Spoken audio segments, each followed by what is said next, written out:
मैं खाली सड़क के किनारे भागती चली जा रही थी। एक पल के लिए भी रुकना मेरे लिए किसी खतरे से खाली नहीं था, क्योंकि वो लोग कभी भी मेरा पीछा कर सकते थे, मुझे पकड़ सकते थे। मैं अपने शरीर की सारी ताकत को जमा करके भाग रही थी, लेकिन अब मेरे अंदर इतनी ताकत नहीं थी कि मैं अब और ज़्यादा भाग सकूं। अब मैं बहुत ज़्यादा थक चुकी थी, इसीलिए सड़क के किनारे बैठ गई। इतनी ज़्यादा भागने से मेरी हालत बहुत ज़्यादा ख़राब हो चुकी थी। मेरे शरीर में इतनी ताकत नहीं थी कि मैं एक कदम भी आगे चल सकती, क्योंकि मैंने अभी 3 घंटे पहले ही एक नन्ही सी जान को जन्म दिया था। कमजोरी के कारण मुझे चक्कर आने लगे थे, लेकिन मुझे अपनी नन्ही सी जान को, अपनी प्यारी सी बेटी को उन दरिंदों से बचाना था। इसीलिए मैं अस्पताल से भाग आई थी। आम हालात में तो यह सोचना नामुमकिन था, लेकिन जिन हालातों से मैं गुजर रही थी उसमें मुझे यह सब करना ही पड़ा। मेरा नाम कविता है और मैं एक अनाथ लड़की हूँ। मेरे चाचा और चाची ने मुझे पाल पोस कर बड़ा किया। चाचा तो मुझे प्यार करते थे, लेकिन चाची के लिए मैं सिर्फ बोझ थी। पूरा दिन काम करवाती थी और फिर सबके खाना खाने के बाद बचा हुआ खाना मुझे देती थी। मेरी चचेरी बहन सुनीता के मंगेतर ने जब सुनीता से मंगनी तोड़कर और मुझसे शादी करने की बात रखी, तो चाची ने सर पर आसमान गिर पड़ा तो गुस्से से फट पड़ी। मेरी ज़िंदगी तो वैसे ही तकलीफ़ों से भरी थी। सुनीता के मंगेतर ने मेरी ज़िंदगी में और ज़्यादा कांटे बो दिए।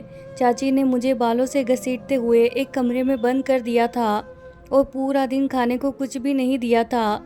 चाचा मुझसे प्यार तो करते थे, लेकिन वह बूढ़े हो चुके थे और चाची के सामने उनकी कुछ नहीं चलती थी। अगले दिन चाची ने मुझे बाहर निकाला, एक जोड़ा कपड़ा मेरी तरफ फेंका और मुझसे कहा, इसे पहनकर तैयार हो जाओ, आज तुम्हारी शादी है। मैं हक्का बक्का सी चाची का मुंह देख रही थी। दूसरे शहर में चाची की एक सहेली रहती थी, उनके बेटे से चाची ने मेरी शादी करवा दी। मैं चाची के टुकड़ों पर पलने वाली, मेरे अंदर इतनी हिम्मत और ना ही मेरी इतनी औकात थी कि मैं चाची से सवाल कर सकूं कि जिसके साथ मेरी शादी हो रही है वह कैसा है। इसीलिए चुपचाप उनके फैसले के आगे सर झुका दिया। मैं चाचा के गले मिलकर बहुत रोई थी। चाचा ने प्यार से मेरे सर पर हाथ फेरा था और मुझे दुआ दी थी कि जाओ बेटा, जहाँ रहो खुश रहो। मैं अमित की दुल्हन बनकर अमित के घर आ गई। मुझे लगा मेरे पति अमित के रूप में मुझे एक बड़ा सहारा मिल गया है। मेरी ज़िंदगी में जो मेरे माँ बाप के प्यार की कमी थी वो अमित पूरी करेंगे। लेकिन मुझे क्या पता था कि ये रिश्ता मेरे लिए जलते हुए अंगारों से कम नहीं होगा। अमित के घर में बहुत सारे लोग थे। अमित अपने घर में सबसे बड़े थे। अम्मी से छोटे उनके 6 बहन भाई और थे, 3 बहनें और 3 भाई। अमित सबसे बड़े थे और मैं सोच रही थी कि मैं इस घर की बड़ी बहू बनकर आई हूँ, लेकिन यह मेरी गलतफहमी थी। मैं तो इस घर में नौकरानी बनाकर लाई थी। शादी की पहली रात अमित ने मेरे हाथों को अपने हाथों में थामते हुए मुझसे वादा किया था कि मैं तुम्हें दुनिया की सारी खुशियाँ दूंगा, तुम पर कभी कोई आँच नहीं आने दूंगा। वह पूरी रात अपनी बेपनाह मोहब्बत मुझ पर लुटाते रहे थे। अमित की बेपनाह मोहब्बत देखकर मुझे लगा था कि जैसे मेरे दिल की बंजर ज़मीन पर ठंडी ठंडी फुहार पड़ी रही हो। लेकिन यह खुशी भी मुझे ज़्यादा देर के लिए नसीब नहीं हुई। इस बार भी मैं खाली दामन ही रह गई। खुशियाँ इस बार भी मेरे पास आते जाते रह गई थी। मुझे समझ आ गया था कि मेरी आजमाइशों का दौर अभी ख़त्म नहीं हुआ। मुझे मेरी औकात अगले ही दिन समझ आ गई थी, जब सुबह सुबह मेरी सास ने मेरे कमरे का दरवाज़ा ज़ोर ज़ोर से खटखटाया था। दरवाज़ा खोलते ही वो मुझ पर बरस पड़ी थी और मैं हक्का बक्का सी उनका मुंह देख रही थी। लगातार चीख कर बोलते ही चले जा रही थी। उनके शब्दों की आग मेरे पूरे शरीर को झुलसा रही थी। वह चीख चीख कर कह रही थी, मैं तुझे अय्याशी करने के लिए नहीं लाई हूँ, तू जन्नत को खाली हाथ में इसीलिए लेकर आई हूँ ताकि तू मेरे पूरे घर का काम संभाले, बिना जबान हिलाए मेरे हर हुक्म को माने। तुझे इस घर में मैं एक नौकरानी की हैसियत से लाई हूँ, बहुरानी बनने की कोशिश मत कर। 8 बजने वाले हैं और तू महारानी की तरह अब तक ही सो रही है। तेरी चाची ने तो यह कहकर तुझे हमारे गले से बांध दिया कि तू बहुत ही मेहनती है, सारा काम बिना किसी चू चाय के कर लेती है, लेकिन तेरी आसार देखकर तो नहीं लगता। मैं आंसू पीती हुई कमरे से बाहर निकली। मेरी चाची ने जानबूझकर मुझे इस दलदल में धकेला था। जैसे ही मैं कमरे से बाहर निकली, मेरी बड़ी ननंद कहने लगी, मेरे भाई को अपनी अदाओं के जाल में फंसाने की कोशिश मत करना। मेरा भाई सिर्फ मेरी माँ की सुनता है और किसी की नहीं। तुम इस घर में नौकरानी बनकर आई हो तो नौकरानी बनकर ही रहना। कोई भी ऐसा काम मत करना जिसकी वजह से तुम्हें धक्के देकर बाहर निकाला जाए। अपनी ननद की बात सुनकर मेरे रोंगटे खड़े हो गए। वह सीधे साफ शब्दों में मुझे धमका रही थी कि रहना है तो हमारी नौकरानी बनकर रहो, नहीं तो फिर उसी नरक में चली जाओ जहाँ से निकल कर आई थी। मैं चुपचाप वहाँ से किचन में चली आई। मेरी आंखों के कटोरे भीग चुके थे। मैं जल्दी जल्दी सबके लिए नाश्ता बनाने लगी। थोड़ी देर में अमित उठकर आए। उन्होंने मुझे यह काम करते हुए देखा लेकिन कुछ नहीं बोले। मेरा दिल कटकर रह गया। मैं समझ गई कि मेरी पूरी ज़िंदगी ऐसे ही ताने सुन सुन के और दूसरों की गुलामी में गुजर जाएगी। लेकिन पता नहीं क्यों जब से अमित को देखा तो मैंने अपने दिल में एक उम्मीद पाल ली थी कि मुझे एक मजबूत सहारा मिल गया है। लेकिन जब यह उम्मीद टूटी तो मैं खुद को संभाल नहीं पाई। मैं टुकड़े टुकड़े हो गई थी।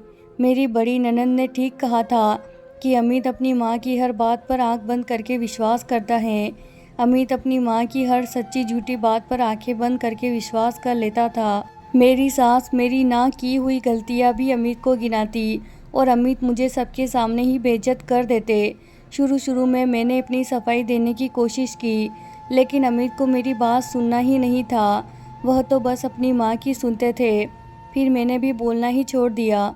सुबह से लेकर शाम तक मैं पागलों की तरह काम करती और जब रात होती तो अमित अपना प्यार लुटाने के लिए तैयार बैठे होते थे।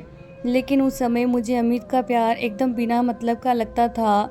मेरा ठंडा रवैया देखकर अमित भी करवट लेकर सो जाते थे। जिंदगी ने मुझे बहुत बड़ी मात दी थी। धीरे धीरे दिन यूं ही गुजर रहे थे कि तभी मेरी ज़िंदगी में एक ठंडी हवा का झोंका आया जो मुझे अंदर तक सुकून दे गया।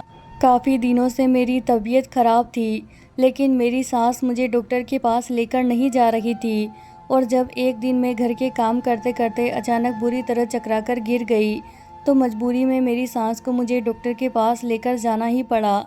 डॉक्टर ने मेरा चेकअप किया और बताया कि मैं उम्मीद से हूँ। इस खबर ने मेरे अंदर एक नई जान फूंक दी। मैं खुशी से पागल हो रही थी। मैं दिल ही दिल में सोच रही थी कि ये खुशखबरी अमित को सुनाऊंगी तो वह कितना खुश होंगे। लेकिन मेरी खुशी मिट्टी में मिल गई जब मेरी सास ने कहा कि उन्हें बेटा चाहिए। अगर बेटी हुई तो आगे जो कुछ भी होगा उसकी जिम्मेदार मैं खुद होंगी। अपनी सास की बात सुनकर मेरा दिल दहल गया था। लड़का या लड़की देना तो भगवान की मर्जी है, इसमें मैं क्या कर सकती थी। लेकिन मैं इतना ज़रूर जानती थी कि क्या मेरी सास को लड़का चाहिए तो अगर मेरी लड़की हुई तो मेरी सास उसे नुकसान ज़रूर पहुंचाएगी। मेरी सास ने मेरी ज़िंदगी की सबसे बड़ी खुशी को दुख में बदल दिया। मैं दिन रात इसी चिंता में डूबी रहती कि अगर लड़की हो गई तो क्या होगा। मैंने कई बार अमित से इस बारे में बात करना चाहा तो अमित ने मुझे टाल दिया। कहने लगे जो होगा देखा जाएगा। तुम अभी से इस फिक्र में क्यों घुली जा रही हो। तुम भगवान से प्रार्थना किया करो कि वह तुम्हें बेटा ही दे दे। कभी कभी अमित पर मुझे हैरत होती थी कि वह पढ़े लिखे होने के बावजूद भी सही और गलत में फ़र्क क्यों नहीं कर पाते हैं। अमित को अच्छी तरह मालूम था कि इस घर में मेरे साथ क्या क्या होता है, मेरे ऊपर क्या क्या जुल्म ढाए जाते हैं और उनकी माँ का सलूक मेरे साथ कैसा है। लेकिन उन्होंने मेरी तरफ से एक भी शब्द अपनी माँ को नहीं बोला था। वक्त धीरे धीरे गुजरता जा रहा था और मेरे 6 महीने गुजर चुके थे और यह 6 महीने मैंने रो रो कर काटे थे। मैं रो रो कर अपने भगवान से दुआएं मांगती थी, हे भगवान जब मेरी बेटी होगी तो ये लोग उसके साथ क्या सलूक करेंगे। क्योंकि मेरा दिल गवाही देता था कि मुझे बेटी ही होगी। लेकिन मैंने अपने दिल में पक्का फैसला कर लिया था कि अगर भगवान ने मुझे बेटी भी दिया तो मैं उसे लेकर कहीं दूर चली जाऊंगी। मुझे अमित से तो कोई उम्मीद ही नहीं थी क्योंकि अमित तो अपनी माँ की हर बात पर सर झुका देते और उनकी माँ को तो बेटा चाहिए था। जब अमित ने मेरे लिए अपनी माँ के खिलाफ एक शब्द नहीं बोला तो फिर वह अपनी बेटी के लिए क्या करते। मेरे 9 महीने पूरे होने वाले थे लेकिन मैं अभी भी पूरे घर का काम करती थी। सुबह से लेकर रात तक पूरे घर का काम करती, थक कर चूर हो जाती थी। खाने पीने का भी कोई ख़ास इंतज़ाम नहीं था, जो कुछ मिल गया वही खा लिया। कभी खाने का मन नहीं किया तो ऐसे ही सो गई। कोई आदर करने वाला था नहीं कि उठो खाना खा लो। अमित को कभी कभी अपनी नौकरी के काम से दूसरे शहर जाना पड़ता था और उन्हें वहाँ कई कई दिन लग जाते थे। ऐसे ही अमित अपने काम से बाहर गए हुए थे कि तभी मुझे लेबर पेन शुरू हो गया। मैंने अपनी सास को बताया तो कहने लगी, पहले जो मैले कपड़े पड़े हैं इन्हें धो ले, फिर बाद में तुझे डॉक्टर के पास ले चलती हूँ। मैं हैरत से अपनी सास को देख रही थी कि कोई इतना पत्थर दिल कैसे हो सकता है। मैंने जैसे तैसे करके कपड़े धोए, फिर जाकर मेरी सास मुझे हॉस्पिटल लेकर गई, जहाँ कुछ ही देर में मैंने एक खूबसूरत सी बच्ची को जन्म दिया।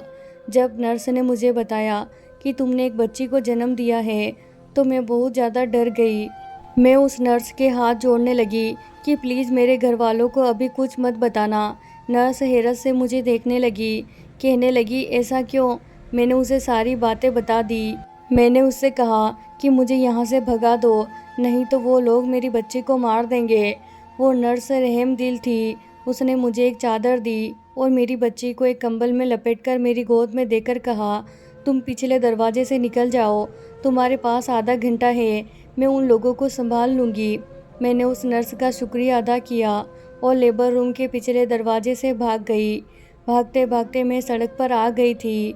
भागते भागते मैं इतना ज़्यादा थक चुकी थी कि सड़क के किनारे बैठ गई कि तभी एक गाड़ी वहां आकर रुकी और उसमें से एक बूढ़ा आदमी और एक बूढ़ी औरत निकली। वह मेरे पास आए और कहने लगे, बेटी तुम यहाँ ऐसे क्यों बैठी हो, तुम्हें कुछ चाहिए क्या? मैंने उनसे कहा, हाँ मुझे एक छत चाहिए जहाँ मैं इज्जत से अपनी बेटी के साथ रह सकूँ। मैं अपनी नाजुक सी कली को सीने से लगाए रो रही थी और उन लोगों को मेरे ऊपर तरस आ गया। मेरी हालत ऐसी नहीं थी कि वह लोग मुझसे और ज़्यादा सवाल जवाब करते।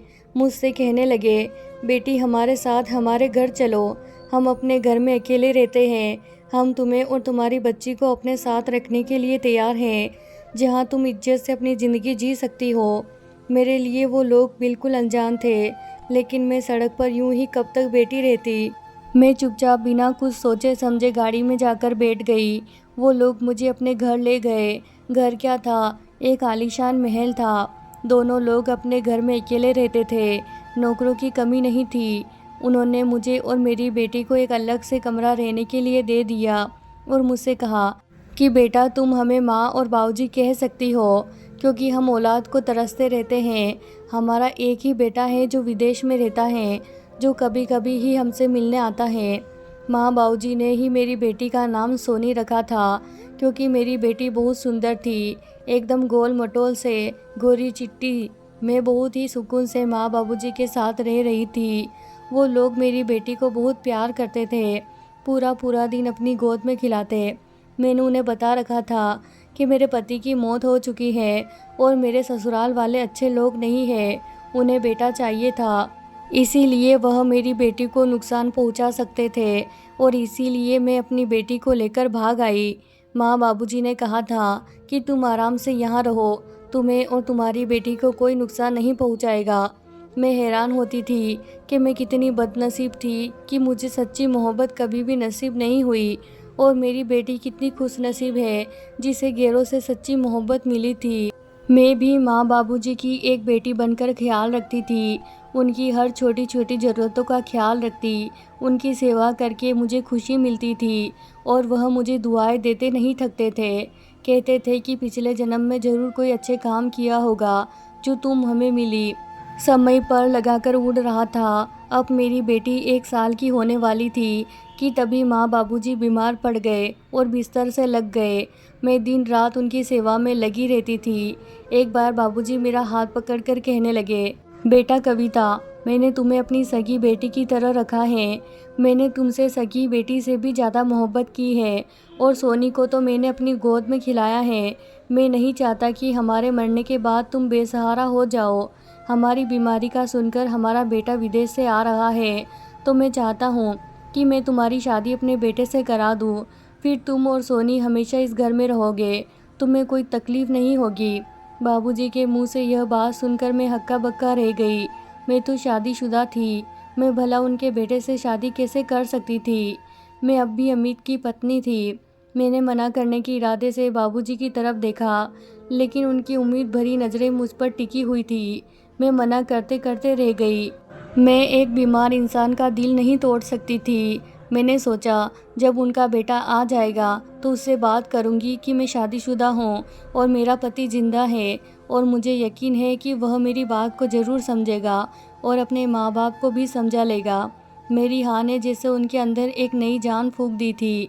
वो लोग कितनी खुशी से शादी की तैयारियां कर रहे थे कि मैं हैरान थी। मेरा एक एक दिन बहुत ही मुश्किल से कट रहा था। 2 दिन बाद उनका बेटा आने वाला था।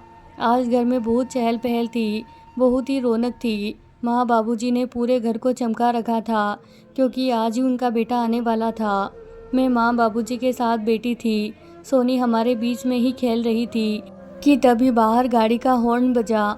माँ जी बोली मेरा बेटा आ गया।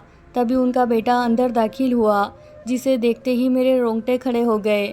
यह तो अमित था, लेकिन अमित इनके बेटे कैसे हो सकते हैं? मेरे सिर पर आसमान गिर पड़ा था। मुझे कुछ समझ नहीं आ रहा था।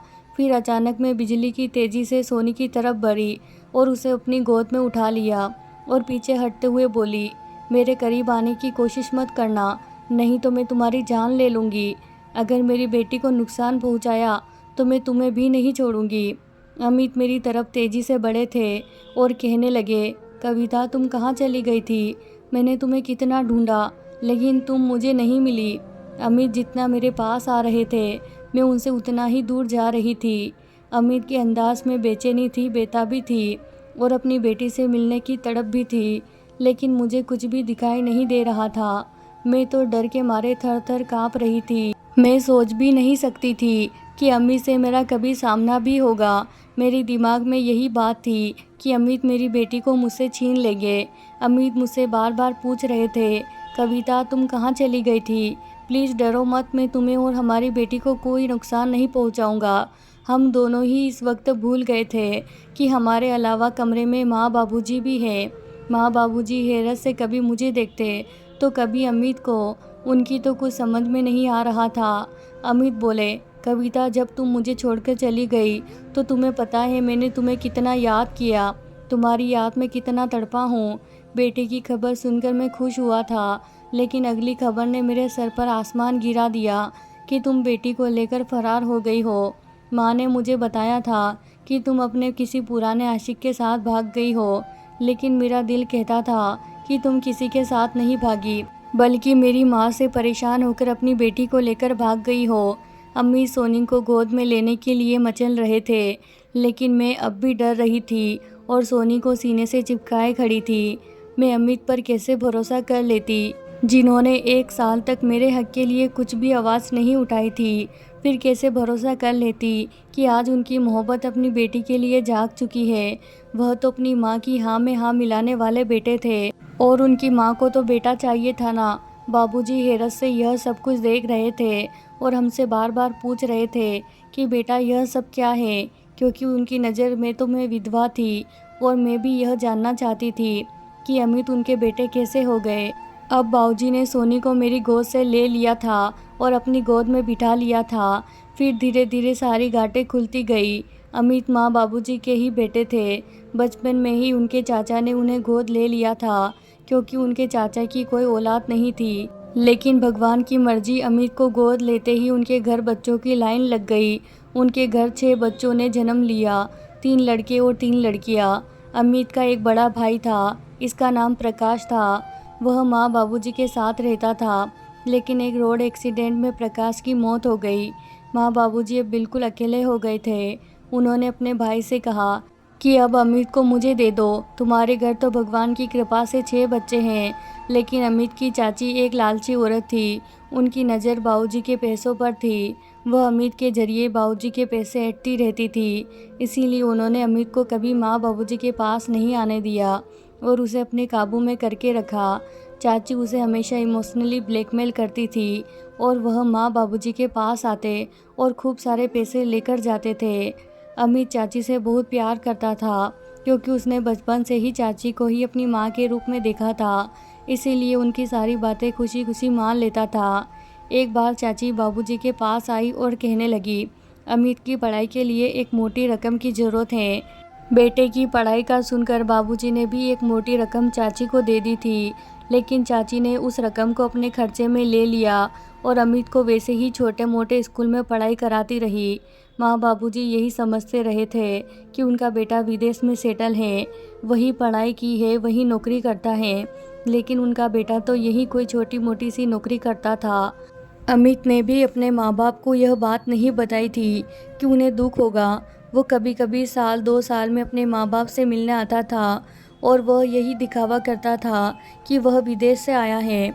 इस वक्त भी अमित चाची के घर से ही अपने माँ बाप से मिलने आया था, लेकिन मुझे और अपनी बच्ची को देखकर अपने जज्बात पर काबू नहीं पा सका और इसीलिए सारा भेद खुल गया। अमित ने बताया कि जब तुम बच्ची को लेकर हॉस्पिटल से भाग गई थी तो उस दिन रात को मैं बहुत रोया था। मैं तो अपनी बच्ची की शक्ल भी नहीं देख पाया था। बाद में मुझे एहसास हुआ कि तुम्हारे साथ कितना जुल्म हुआ है और मैं कितना गलत था कि तुम्हारा पक्ष भी नहीं ले पाया। मैं तुम्हारे साथ 1 साल रहा और उस 1 साल में मुझे तुमसे शायद मोहब्बत हो गई थी, जो मुझे बाद में जाकर पता चली कि मैं तुम्हारे बिना नहीं रह सकता। मैं तुम्हारे और अपनी बच्ची के लिए बहुत तड़पता था कि काश कहीं से तुम दोनों मिल जाओ तो तुमसे अपने गुनाहों की माफ़ी मांग लूँ। माँ बाबूजी ने मुझे सीने से लगा लिया, कहने लगे हम तो तुम्हें अपनी बहू बनाना चाहते थे, लेकिन तुम तो पहले से ही हमारी बहू थी। उन्होंने सोनी को भी खूब प्यार किया। सोनी के लिए उनके प्यार में पहले भी कोई कमी नहीं थी, लेकिन अब तो सोनी उनकी पोती थी। उन्होंने अमित को कहा, तुम चाहो तो अपनी चाची के साथ रह सकते हो, लेकिन कविता और सोनी हमारे साथ ही रहेंगे। हम लोग इन दोनों के बिना नहीं रह सकते। अमित बोले, नहीं बाबूजी, मैं अपनी बच्ची के लिए और अपनी पत्नी के लिए बहुत तड़पा हूँ और मुझे आप दोनों की तकलीफ़ का भी एहसास है कि बड़े भाई की मौत के बाद आप दोनों कितने अकेले रह गए हैं। चाचा और चाची को भगवान ने बहुत से औलादें दी हैं, लेकिन आप तो बिल्कुल अकेले हैं। चाचा और चाची अपने बच्चों के साथ खुश रह लेंगे। मैं आपके साथ ही रहूँगा और अपनी बीवी बच्चों के साथ रहूँगा। अमित ने मुझसे माफ़ी मांगी और मैंने भी अमित को माफ़ कर दिया, क्योंकि अमित की वजह से ही मुझे इतने प्यार करने वाले सास ससुर के रूप में माँ बाप मिले थे। अब मेरी फैमिली पूरी हो चुकी थी। प्यार करने वाले सास ससुर, जान छिड़कने वाला पति और एक प्यारी सी बेटी, और अब मुझे ज़िंदगी में कुछ नहीं चाहिए। सच कहते हैं, भगवान हमारा बुरा कभी नहीं चाहते। वह अपने बंदों के लिए हमेशा कुछ न कुछ अच्छा ही सोचते हैं। बस कभी कभी हम नाशुक्र हो जाते हैं और बहुत ज़्यादा मुसीबतें पड़ने पर अपने भगवान से नाराज़ हो जाते हैं, लेकिन हिम्मत से काम लेने वालों पर और हर हाल में खुश रहने पर भगवान भी हमसे खुश होते हैं और उसका बदला वह हमें ज़रूर देते हैं। और मुझे भी मेरे भगवान ने मेरी आजमाइशों का बदला दिया था, मुझे इतने प्यारे रिश्ते देकर। तो प्यारे दोस्तों, हमारी कहानी को ज़रूर लाइक कीजिएगा और हमारे चैनल को भी सब्सक्राइब करना ना भूलें। धन्यवाद दोस्तों।